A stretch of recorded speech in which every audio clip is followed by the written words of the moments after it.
Я запрошую зараз до слова Єгора Соболєва, Тараса Пастуха, це народні депутати від Об'єднаної самопомочі. Також ми чекаємо Семена Семенченка. Вони вночі повернулися із зони АТО та, відповідно, зараз почуємо інформацію про гуманітарну допомогу.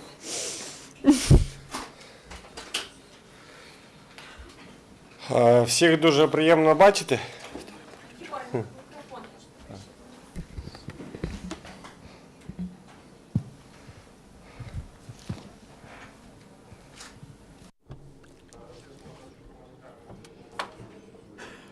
Yeah, the humanitarian aid is coming. This is Bond.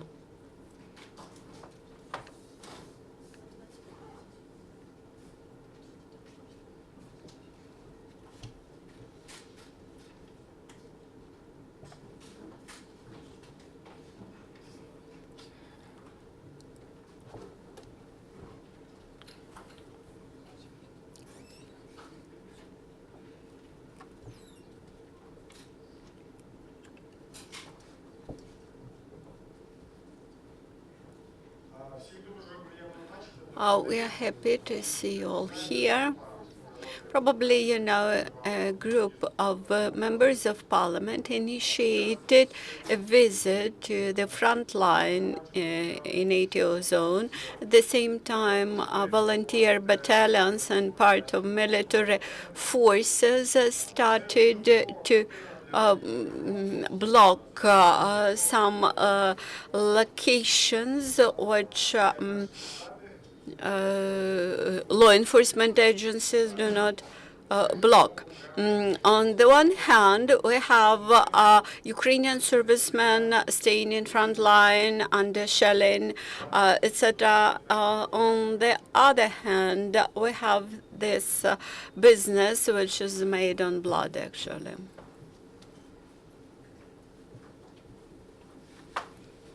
We are waiting for Semen Semenchenko.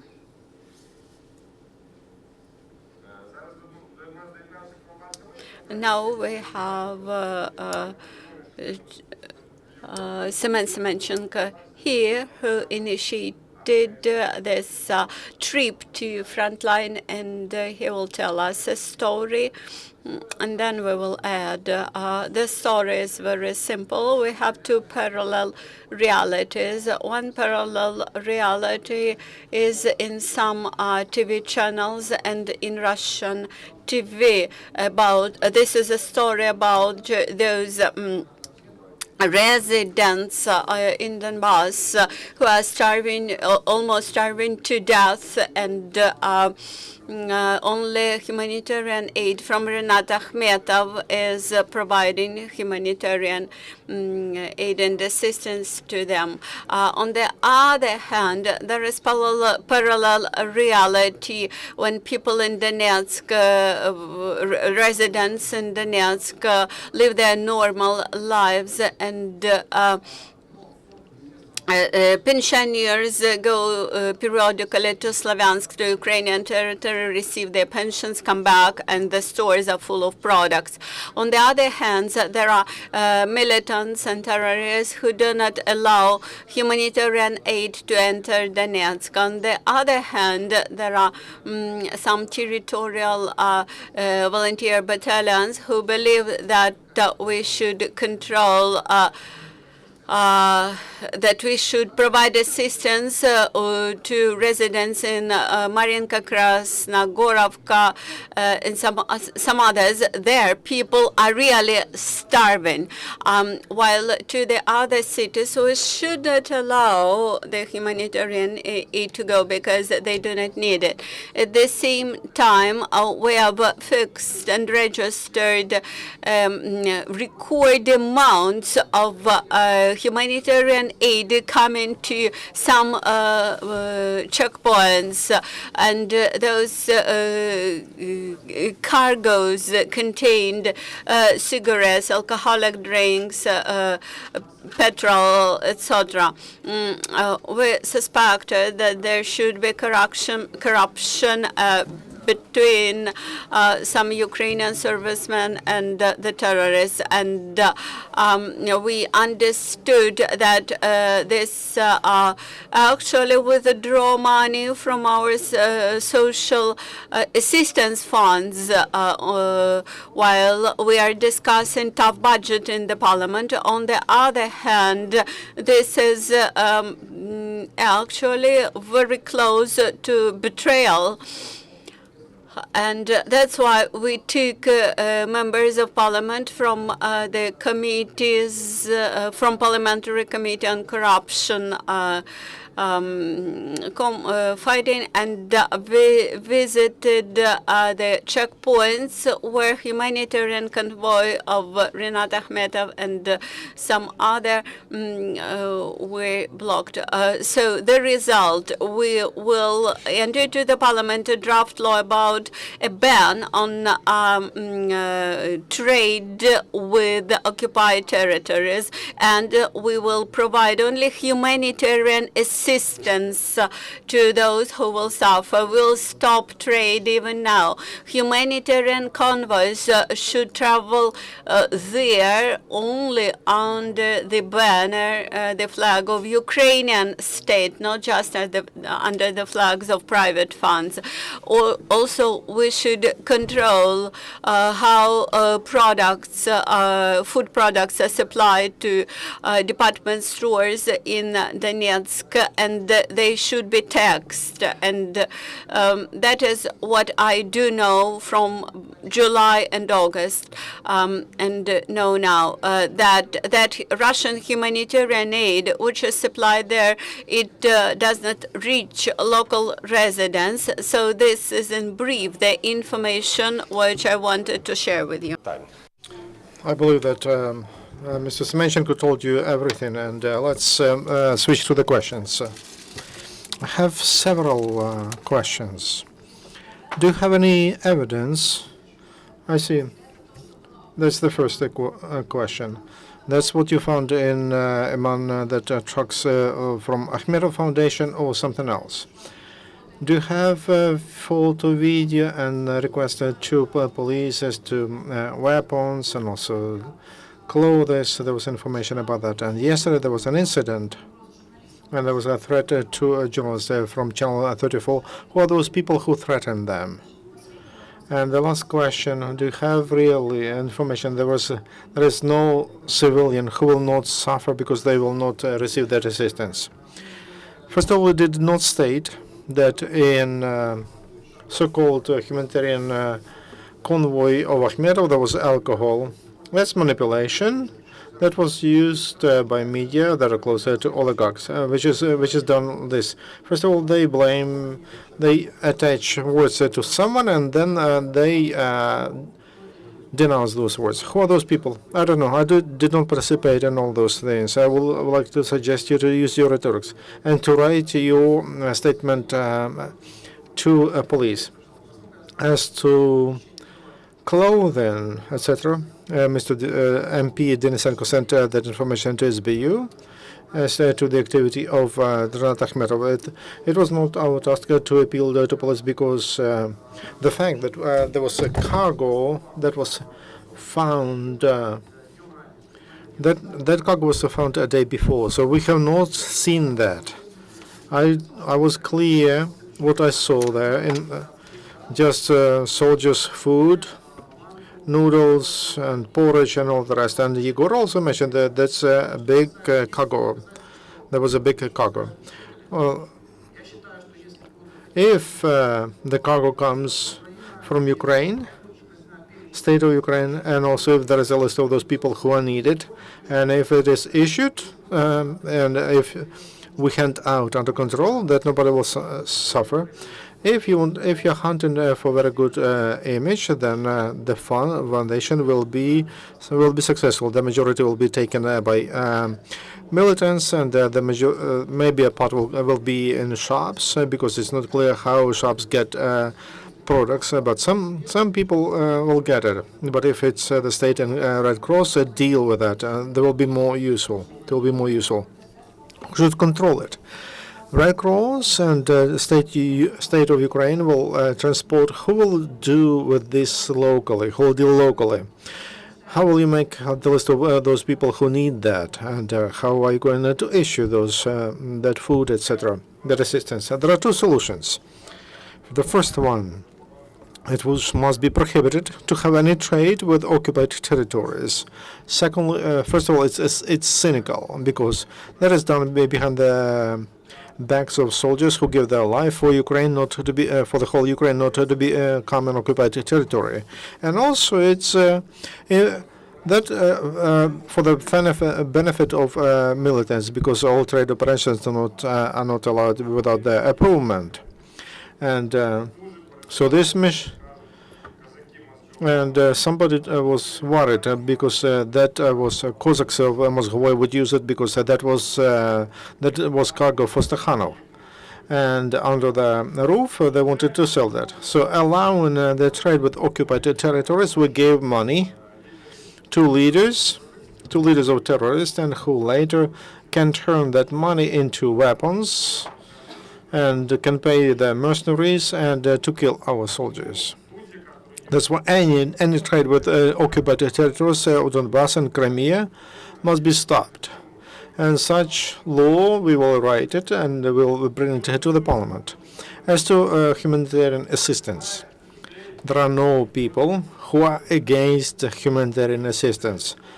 More of that. We want that to be provided, first of all, to people who are there, because they don't have electricity, they don't have gas, and they have no other supplies, because nobody wants to trade there. And if Ukrainian businessmen, including big businessmen, if they want to provide humanitarian assistance, then we call them to focus on, first of all, on pre-front territories where we speak about survival of people. Very often they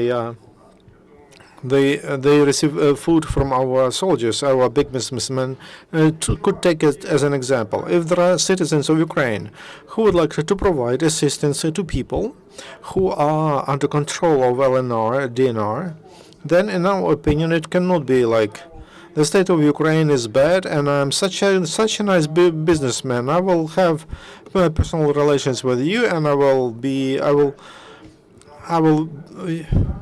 help you. And but though I am in the capital of Ukraine, in Kiev, and I'm defended by soldiers who die there. If there are such businessmen who would like to provide humanitarian assistance to residents of occupied territories, LNR, DNR, they should agree with our government, involve the Red Cross. The government and the Red Cross are responsible for transportation and guarantee that that is the assistance, but not illegal trade of goods in those shops, or making something good to militants. And they should guarantee that it gets into the hands of those people who need it the most. And there are people who need that assistance, and nobody's against that assistance to be provided by this. Must be assistance under the control of Red Cross and under government guarantees that that is the assistance which will get to those people who need that. That's our proposals, and we'll have it as MPs. On the way back, we could see some channels that's broadcasting under control of separatists, and they show how humanitarian assistance from Russia comes, and every time they show how they unload it and to warehouses that are filled with that humanitarian assistance, but never they show how they hand it to people, to civilians. So we have reasons to believe that, and that is only those who fight against Ukraine, they get that humanitarian assistance. We are ready to support. We support the idea to give it to people who need it. And there are a simple mechanism in Debaltsevo, and I went for several hours to Debaltsevo just to see the situation on checkpoints. And there are international groups and representatives of CE, Russia, and DNR, LNR, representatives of Ukraine, who monitor who violates, who abuses ceasefire. We are ready to send more people to those groups for them to work together, but not in Donetsk and Luhansk, but in those villages where they need that humanitarian assistance, because everything is taken to Donetsk, and representatives from Akhmetov's foundation, they told that it will go to Donetsk, and which is where Vostok militants are. To be precise, for you to understand clearly, yes, in those trucks and humanitarian convoy of Renat Akhmetov, there was juice, noodles, and porridge, but there is no document that was a humanitarian assistance, and there was no representative from the foundation of Akhmetov. We saw a woman who told that she is the representative of trade network Brusnichka. That's a chain that belongs to Akhmetov, and they sell on occupied territories products. And we saw a man who told that he runs the security service of that chain, Brusnichka. For the question, are those trucks theirs? He said yes. But when there were more deputies and generals, he told no. He just came to organize security for that lady. And that lady had no documents that she was taking a humanitarian cargo. And Russians were the first to discredit that notion of humanitarian aid, and it's time to stop it. And we should take control of this, and also Red Cross should control this, and we should help to people who need it. And what was done by Battalion Donbass, Dnipro, and armed forces, when they stopped those cargoes, it's not the mission of a military man. On checkpoints, and our task was on those to prevent the traffic of weapons and people who carry weapons. And then they should check. We have police to check humanitarian cargoes. And with this trip, we wanted to show that though we have legislation, those bodies are not functioning well and properly. That's why we have this issue. We need to develop a draft law that will stop any cooperation with occupied territories where terrorists are, and it will not allow, and also it will allow more powers to the armed forces and to police. Ukraine TV channel, whether you have any proofs that humanitarian cargo does not reach real people in the occupied territories. And when you mentioned where is accompanying that cargo, you did not see any representatives of the foundation, of the charity foundation. You saw just a representative of the supermarket chain. And the third question about transition period, what should happen, how this assistance should be organized in the period when you will shift from one system to another.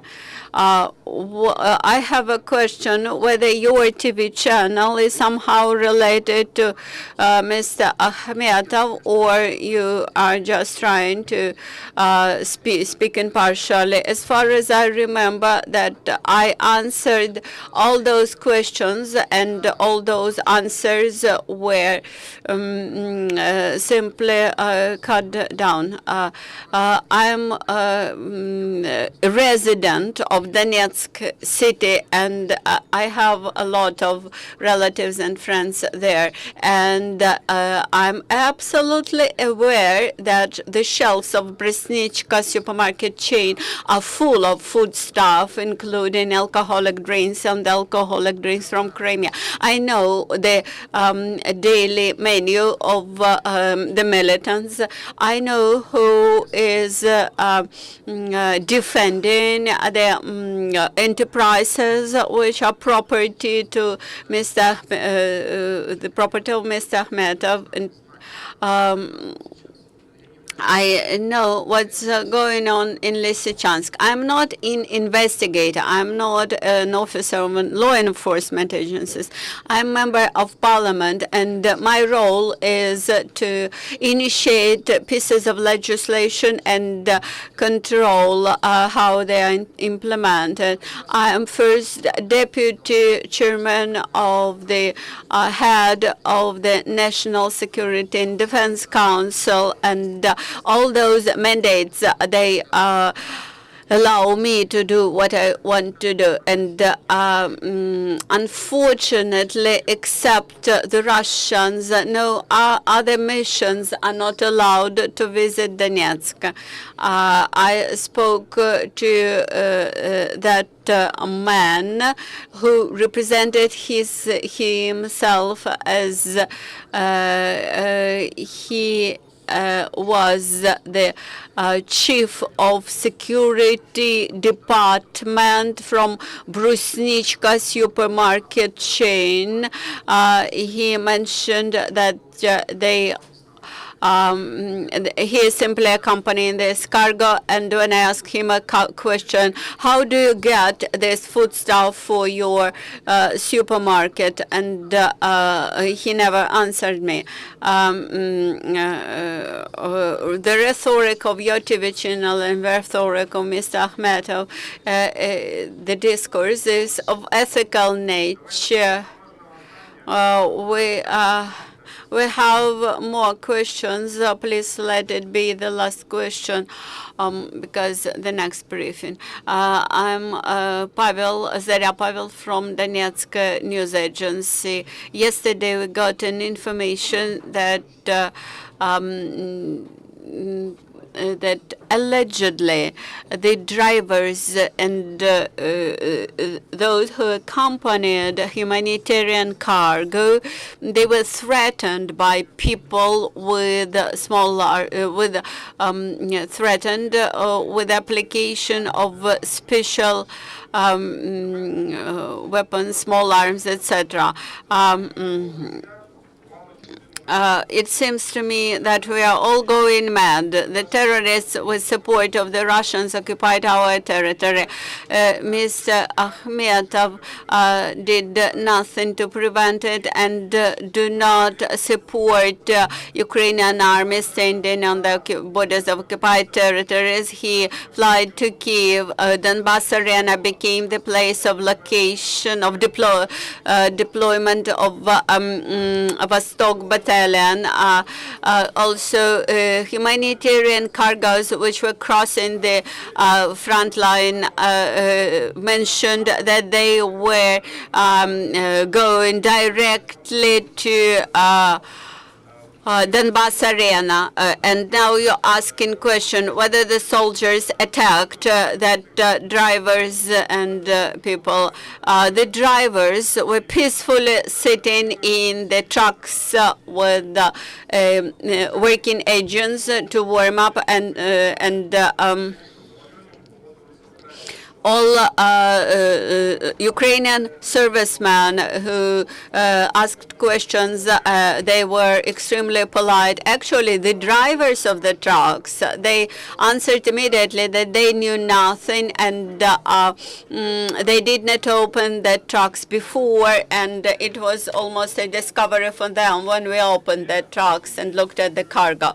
Please understand, there are people who fight for Ukraine, and from the territory of Ukraine, we are supplying cargoes to those people who are fighting with our servicemen, and those trucks which are going to the occupied territory, to people who will kill our soldiers. They are going and delivering alcoholic drinks, sweets, etc., which are produced in Russia. Look at the label. Mr. Semenchenko will now bring you to the place where we have stored all that food stuff, and the owner of this cargo all that food stuff or this samples of food stuff are available. You can meet with this lady. You can ask your questions to her. You can see this Stakhanev city on the map, which is under control of Mozgovoy Cossacks. Also, Stakhanov and entrepreneurs have to pay tax, which probably is then allocated for supporting Ukrainian culture in this city.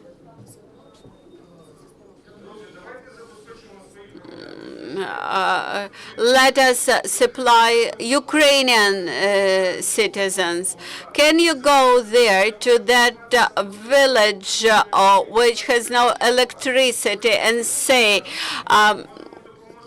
that we will take care about those who are living in the occupied territory, not about you?